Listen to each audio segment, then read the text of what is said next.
Please subscribe the channel. ಕತೆಗಳನ್ನ ಅತಿ ಹೆಚ್ಚಿನ ಸಂಖ್ಯೆಯಲ್ಲಿ ಶೇರ್ ಮಾಡಿ, ಲೈಕ್ ಮಾಡಿ ಮತ್ತು ಕಮೆಂಟ್ ಮಾಡಿ. ನನ್ನ ಕತೆ ನಿಮ್ಮ ಭಾವ ಚಾನಲ್ಗೆ ಸ್ವಾಗತ.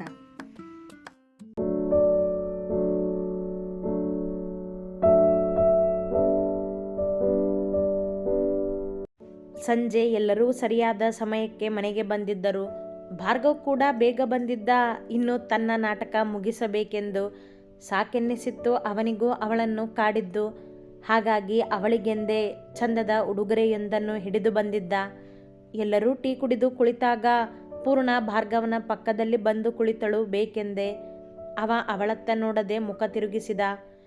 ಇನ್ನೂ ಮುಗ್ದಿಲ್ವಾ ನಿಮ್ಮಿಬ್ಬರು ಕೋಳಿ ಜಗಳ? ಕೇಳಿದರು ಶರಾವತಿ. ನನ್ನ ಜಗಳ ಏನಿಲ್ಲ ಅತ್ತೆ, ಈ ಮೈಸೂರಿನ ದೊರೆನೇ ನೋಡಿ ಮೂತಿ ಊದಿಸ್ಕೊಂಡಿರೋದು ಇನ್ನು ಎಂದಳು ಭಾರ್ಗವನ ತೋಳಿಗೆ ತಿವಿದು. ಭಾರ್ಗವ್, ಸಾಕು ಕಣೋ ನಾಟಕ, ಇನ್ನೂ ಜಗಳ ಮಾಡಬೇಡ.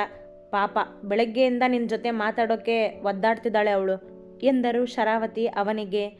ಅವರ ಮಾತಿಗೆ ಅರ್ಥವಾಗದೆ ಭಾರ್ಗವನನ್ನು ನೋಡಿದ ಪೂರ್ಣ, ನಾಟಕನ ಎಂದಳು. ನಿಮ್ಮನ್ನ ಬೇಕಂತಾನೆ ಕಾಡ್ತಿದ್ದಾನೆ ಪೂರ್ಣ ಅಣ್ಣ. ನೀವು ಡ್ರಿಂಕ್ಸ್ ಮಾಡಿದ್ರಿ ಅಂತ ಅವನಿಗೆ ನಿಮ್ಮ ಮೇಲೆ ಯಾವ ಕೋಪನೂ ಇಲ್ಲ ಎಂದ ಆಯುಷ್. ಭಾರ್ಗವನ ನಾಟಕ ತಿಳಿಯಿತವಳಿಗೆ.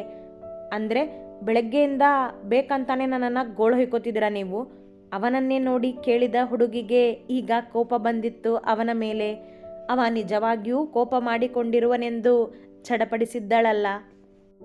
ಹಾಂ ಅಕ್ಕ, ನಿನ್ನೆ ರಾತ್ರಿ ಆಗಿದ್ದನ್ನೆಲ್ಲ ಭಾವ ನಮ್ಮ ಮುಂದೆ ಹೇಳಿ ನಕ್ಕಿದ್ದಾರೆ. ನಿನ್ನನ್ನು ಕಾಡಿಸ್ತೇನೆ ಅಂತ ನಮಗೆ ಏನೋ ಹೇಳಿಬಿಡಿ ಅಂತ ಹೇಳಿದ್ರು ಎಂದಳು ಅಮೃತ. ಎಲ್ಲರೂ ಬೆಳಗ್ಗೆಯಿಂದ ಸುಮ್ಮನಿದ್ದು ಈಗ ನನ್ನ ಮೇಲೆ ಬಾಣ ಬಿಟ್ಟಿದ್ದೀರಾ ಅಲ್ವಾ? ಅವರೆಲ್ಲರನ್ನೂ ನೋಡುತ್ತಾ ಎಂದ ಭಾರ್ಗವ್.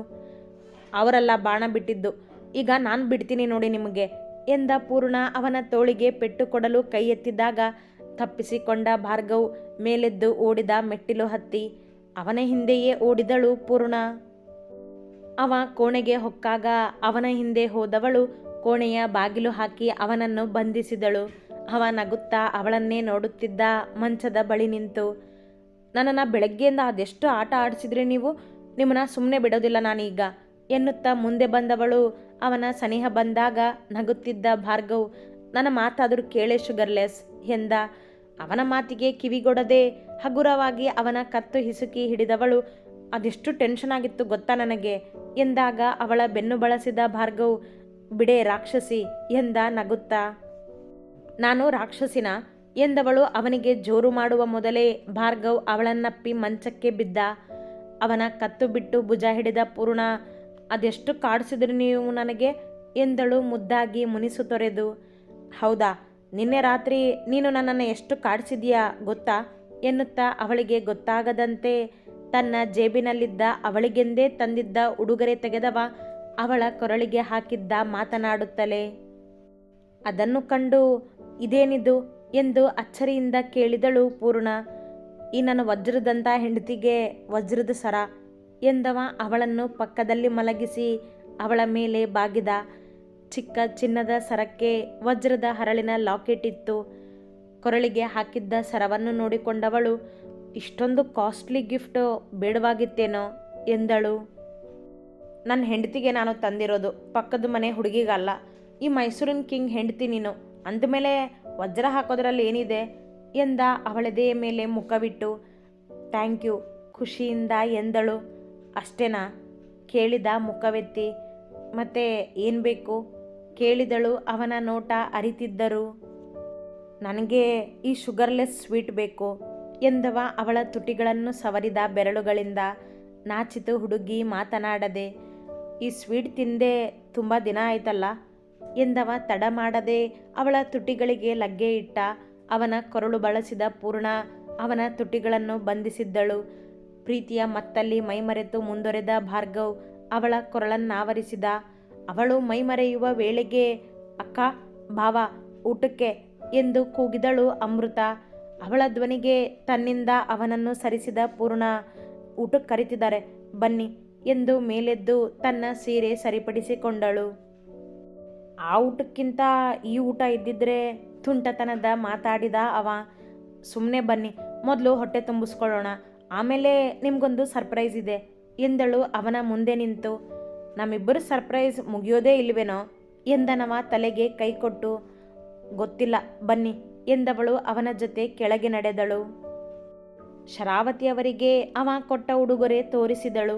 ಅವರು ತಮಗೆ ಮೊದಲೇ ತಿಳಿದಿತ್ತೆಂದು ಹೇಳಿದಾಗ ಮತ್ತೆ ಅಚ್ಚರಿ ಅವಳಿಗೆ. ಅವರಿಗೆ ಹೇಳದೆ ಅವ ಇಂಥದ್ದೆಲ್ಲ ಮಾಡುವವನಲ್ಲ.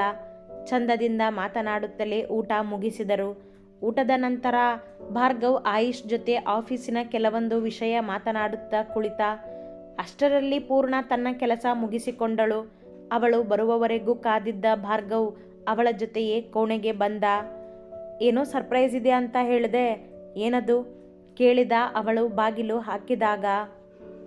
ಗೊತ್ತಾಗುತ್ತೆ ಈಗ, ನಾನು ಬರೋವರೆಗೂ ಇಲ್ಲೇ ಕುತ್ಕೊಳ್ಳಿ, ಮೇಲೇಳೋ ಹಾಗಿಲ್ಲ, ನಾನು ಏನು ಮಾಡ್ತಿದ್ದೀನಿ ಅಂತ ನೋಡೋ ಹಾಗೂ ಇಲ್ಲ. ಅವನನ್ನು ಮಂಚದಲ್ಲಿ ಕೂರಿಸಿ ಎಂದಳು ಮೊದಲೇ ಕರಾರು ಮಾಡಿ. ಸರಿ ಒಪ್ಕೋತೀನಿ ಎಂದ ಭಾರ್ಗವ್ ಕೈಯಲ್ಲಿ ಫೋನ್ ಹಿಡಿದು ಕುಳಿತ. ಪೂರ್ಣ ಡ್ರೆಸ್ಸಿಂಗ್ ಏರಿಯಾದತ್ತ ನಡೆದಳು. 10 ನಿಮಿಷವಾದರೂ ಬರದ ಹೆಂಡತಿಯನ್ನು, ಶುಗರ್ಲೆಸ್ ಪೂರ್ಣ, ಏನು ಮಾಡ್ತಿದೀಯೇ, ಇನ್ನೂ ಎಷ್ಟೊತ್ತು ಎಂದು ಕೂಗಿ ಕೇಳಿದ ಕುಳಿತಲ್ಲಿಯೇ. ಬಂದೆ, ಅಲ್ಲೇ ಕುತ್ಕೊಳ್ಳಿ ನೀವು ಎನ್ನುತ್ತಿದ್ದವಳು ತಾನು ಹಾಕಿದ್ದ ಡ್ರೆಸ್ಸಿನ ಬೆನ್ನಿಗಿದ್ದ ಜಿಪ್ ಎಳೆಯಲು ಹರಸಾಹಸ ಪಡುತ್ತಿದ್ದಳು. ಕೈಗೆಟಕದೆ ಒದ್ದಾಡುತ್ತಿದ್ದವಳನ್ನು ಕರಾರು ತಪ್ಪಿ ಎದ್ದು ಬಂದಿದ್ದ ಭಾರ್ಗವ್ ನೋಡಿ ತಾನೇ ಮುಂದೆ ಬಂದು ಜಿಪ್ ಎಳೆದ. ತಕ್ಷಣ ಹೆದರಿ ಹಿಂತಿರುಗಿದಳು ಪೂರ್ಣ. ಅವ ನಗುವಿನೊಂದಿಗೆ ಅವಳನ್ನೇ ನೋಡುತ್ತಾ ನಿಂತ, ಕೈಕಟ್ಟಿ. ಕಪ್ಪು ಬಣ್ಣದ ಪುಟ್ಟ ಡ್ರೆಸ್ ಅದು ಅವಳ ಮಂಡಿಯ ಮೇಲಿತ್ತು. ತೋಳುಗಳು ಭುಜದಿಂದ ಕೆಳಗಿಳಿದಿರಲಿಲ್ಲ. ಕಿವಿಯಲ್ಲಿನ ಓಲೆ ತೆಗೆದು ಚಿಕ್ಕ ಹರಳು ಇಟ್ಟಿದ್ದಳು. ಜಡೆ ಹೆಣೆದಿದ್ದ ಕೂದಲನ್ನು ಬಾಚಿ ಮುದುರಿಸಿ ಕಟ್ಟಿದ್ದಳು ಮೇಲೆ. ತಯಾರಾಗಿಯೇ ಡ್ರೆಸ್ ಹಾಕಿಕೊಂಡವಳು ಜಿಪ್ ಎಳೆಯಲಾಗದೆ ಒದ್ದಾಡುತ್ತಾ ಅವನ ಕಣ್ಣುಗಳ ನೋಟಕ್ಕೆ ಸಿಕ್ಕಿಬಿದ್ದಳು. ಮೈಮುಚ್ಚದ ಬಟ್ಟೆ ತೊಟ್ಟು ಮುಜುಗರದಿಂದ ನಿಂತವಳನ್ನು ಕಣ್ಮಿಟುಕಿಸದೆ ನೋಡುತ್ತಿದ್ದ ಭಾರ್ಗವ್. ಅವಳು ನಾಚಿ ಕೈಗಳನ್ನು ಗಂಟು ಹಾಕುತ್ತಾ ನಿಂತಳು. ಮಾಡರ್ನ್ ಬಟ್ಟೆಯಲ್ಲಿ ಅವಳನ್ನೊಮ್ಮೆ ನೋಡಲು ಆಸೆಪಟ್ಟಿದ್ದನಲ್ಲವೇ, ಅವನಾಸೆಯನ್ನು ಕೊನೆಗೂ ಈಡೇರಿಸಿದ್ದಳು ಪೂರ್ಣ. ನೀವು ಮಾಡರ್ನ್ ಡ್ರೆಸ್ ಹಾಕೋ ಅಂತ ಹೇಳಿದ್ರಿ ಎಂದಳು ಮೆತ್ತಗೆ. ಅದಕ್ಕೆ ಹಾಕ್ಕೊಂಡು ಬಿಟ್ಟೇನು ಎನ್ನುತ್ತಾ ಅವಳ ಸನಿಹ ಬಂದ. ಅವಳೆದೆ ಬಡಿತ ಜೋರಾಯಿತು ಏಕೋ. ಅದು ನಾನು ಇನ್ನೂ ಪೂರ್ತಿ ರೆಡಿ ಆಗಿರಲಿಲ್ಲ ಎಂದಳು ತನ್ನ ಕೂದಲಿನ ಕ್ಲಿಪ್ ತೆಗೆದು. ಅವಳುದ್ದ ಕೂದಲು ಬೆನ್ನಿನಲ್ಲಿ ಹರಡಿದವು. ಲುಕಿಂಗ್ ಪ್ರಿಟಿ ಪೂರ್ಣ ಎಂದನವ ಅವಳ ಕೆನ್ನೆ ಹಿಡಿದು. ಇನ್ನೂ ನಾಚಿದ ಹುಡುಗಿ ನೋಟ ಕೆಳಗಿಳಿಸಿದಳು. ನಿಮಗಿಷ್ಟ ಆಯ್ತಾ ಕೇಳಿದಳು ಅವನನ್ನು ನೋಡದೆ. ಆದರೆ ಒಂದು ಮಾತು ಹೇಳ ಎಂದ ಅವಳ ಮೊಗವನ್ನು ಬೊಗಸೆಯಲ್ಲಿ ಹಿಡಿದು. ಹೇಳಿ ಎಂದಳು ಅವನ ಕಣ್ಣುಗಳನ್ನೇ ನೋಡುತ್ತಾ. ನೀನು ನನಗೋಸ್ಕರ ಕುಡಿಯೋದು, ಹೀಗೆ ಬಟ್ಟೆ ಹಾಕ್ಕೊಳ್ಳೋದು, ನಿನಗೆ ಇಷ್ಟ ಇಲ್ದಿರೋದನ್ನು ಮಾಡೋದು ಬೇಕಿಲ್ಲ. ನಿನಗೇನಿಷ್ಟನೋ ಅದನ್ನೇ ಮಾಡು. ಅದು ನನಗೆ ಇಷ್ಟ ಆಗದೇ ಇದ್ದರೂ ನನ್ನ ಜೊತೆ ಜಗಳ ಮಾಡು, ಇಟ್ಸ್ ಓಕೆ. ಆದರೆ ನನಗೋಸ್ಕರ ನೀನು ನಿನ್ನ ಖುಷಿನ ತ್ಯಾಗ ಮಾಡಬೇಡ ಪೂರ್ಣ ಎಂದ ಪ್ರೀತಿಯಿಂದ. ನಿಮಗೆ ನನ್ನನ್ನು ಈ ರೀತಿ ನೋಡಬೇಕು ಅಂತ ಆಸೆ ಇತ್ತಲ್ಲ. ಥ್ಯಾಂಕ್ಸ್ ಆಸೆ ಈಡೇರಿಸಿದ್ದಕ್ಕೆ ಎಂದು ಅವಳ ಹಣೆಗೊಂದು ಸಿಹಿ ಮುತ್ತಿಟ್ಟ. ಅವನೆದೆಯ ಮೇಲಿನ ಅಂಗಿ ಹಿಡಿದು ನಿಂತಳು. ಅವಳನ್ನೇ ನೋಡಿದ. ಅವಳ ಸೌಂದರ್ಯ ರಾಶಿ ಅವನಿಗಾಗಿಯೇ ಕಾಯುತ್ತಿತ್ತೇನೋ ಎಂಬಂತೆ ನಾಚಿ ನೀರಾದಳು ಪೂರ್ಣ. ಅವಳ ತುಟಿಗಳೇಕೋ ಅದರುತ್ತಿದ್ದವು. ಅವನೆದೆಯ ಮೇಲಿನ ಅಂಗಿಯ ಹಿಡಿತ ಬಿಗಿ ಮಾಡಿದವಳ ಆಸೆಗಳು ಅವನಿಗೆ ತಿಳಿಯದೇನೂ ಇರಲಿಲ್ಲ. ಮೆಲ್ಲಗೆ ಅವಳ ಭುಜ ಬಳಸಿದವ ನಿಧಾನವಾಗಿ ಅವಳನ್ನು ತೋಳಲ್ಲಿ ಎತ್ತಿಕೊಂಡು ಮಂಚದತ್ತ ಬಂದ. ಅವನನ್ನು ನೋಡುವ ಧೈರ್ಯ ಮಾಡದ ಹುಡುಗಿ ಮುದುಡಿ ತನ್ನ ಸೌಂದರ್ಯವನ್ನು ಬಚ್ಚಿಟ್ಟುಕೊಂಡಳು.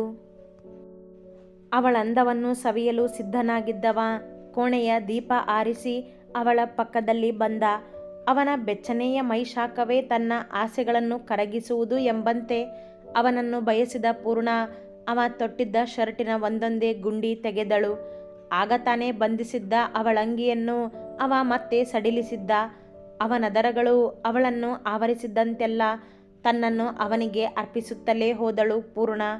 ಅವಳಂದವನ್ನು ಎಷ್ಟೇ ಸವಿದರೂ ಆಸೆ ತೀರದೆಂಬಂತೆ ಮನಸ್ಸೋ ಇಚ್ಛೆ ಮುದ್ದಿಸಿದ ಭಾರ್ಗವ್ ಅವಳ ಹೆಣ್ತನ ಕೆಣಕಿ ಅವಳಲ್ಲಿ ಒಂದಾಗಿದ್ದ.